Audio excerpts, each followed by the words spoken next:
ഇന്ന് കേരളത്തിലെ ഒരു പ്രധാനപ്പെട്ട യാത്രയാണ് നിങ്ങൾക്ക് ഞാൻ ഒരുക്കുന്നത്. വിദ്യാരംഭത്തോടനുബന്ധിച്ച് അല്ലെങ്കിൽ നവരാത്രിയോടനുബന്ധിച്ച് പത്മനാഭപുരം കൊട്ടാരത്തിൽ, ഇന്നത്തെ കന്യാകുമാരിയിലെ പത്മനാഭപുരം കൊട്ടാരത്തിൽ സൂക്ഷിച്ചിരിക്കുന്ന തിരുവിതാംകൂർ മഹാരാജാവ് പൂജിച്ചിരുന്ന വിഗ്രഹം ശ്രീ പത്മനാഭസ്വാമി ക്ഷേത്രത്തിലേക്ക് നവരാത്രിക്ക് എഴുന്നള്ളിക്കുകയും വിവിധ പരിപാടികൾക്ക് ശേഷം, പൂജയ്ക്കും ആരാധനയ്ക്ക് ശേഷം, നവരാത്രിയുടെ അവസാനം കുറിച്ചുകൊണ്ട് ആ നവരാത്രി വിഗ്രഹങ്ങൾ എന്ന് പറയുമ്പോൾ അതിനകത്ത് ശ്രീ സരസ്വതി ദേവിയുടെ പ്രധാന വിഗ്രഹമുണ്ട്.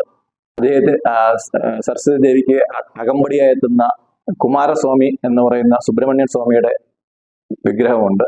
കൂടെ ഒരു പെൺകൂട്ടായിട്ട് കുണ്ടനിമങ്ക എന്ന് പറയുന്ന ശുചീന്ദ്രത്തിൽ നിന്നുള്ള ഒരു വിഗ്രഹം കൂടെയുണ്ട്. ഇതിന്റെ കൂടെ തന്നെ ശ്രീ കുമാരസ്വാമി എഴുന്നള്ളുന്നു എന്ന് സങ്കല്പിക്കുന്ന വെള്ളിയിൽ തീർത്ത 3 അടിയോളം പൊക്കമുള്ള ഒരു കുതിരയും വെള്ളിക്കുതിരയും ഉണ്ട്.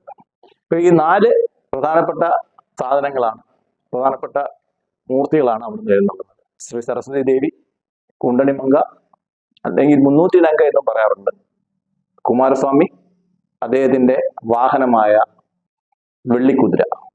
ഇത് തിരുവനന്തപുരത്തുള്ള നവരാത്രി ഉത്സവം കഴിഞ്ഞ് തിരിച്ച് പത്മനാഭപുരത്തേക്ക് പോകുന്ന വഴിക്ക് കള്ളിച്ചൽ എന്ന് പറയുന്ന സ്ഥലത്ത് ഇറക്കി പൂജ ചെയ്യുമ്പോഴത്തേക്കുള്ള, ഇറക്കി വിശ്രമിക്കുമ്പോഴത്തേക്കുള്ള രംഗങ്ങളാണ് നമ്മൾ ഇന്നത്തെ വീഡിയോയിൽ കാണിക്കുന്നത്. ദേവി ഇന്ന് വൈകുന്നേരത്തോടെ നെയ്യാറ്റിൻകര ക്രോസ് ചെയ്തിട്ട് നാളെ രാവിലെ പത്മനാഭപുരത്തേക്ക് ഈ വിഗ്രഹങ്ങൾ തിരിച്ചെത്തും. കാണുക. നന്ദി, നമസ്കാരം.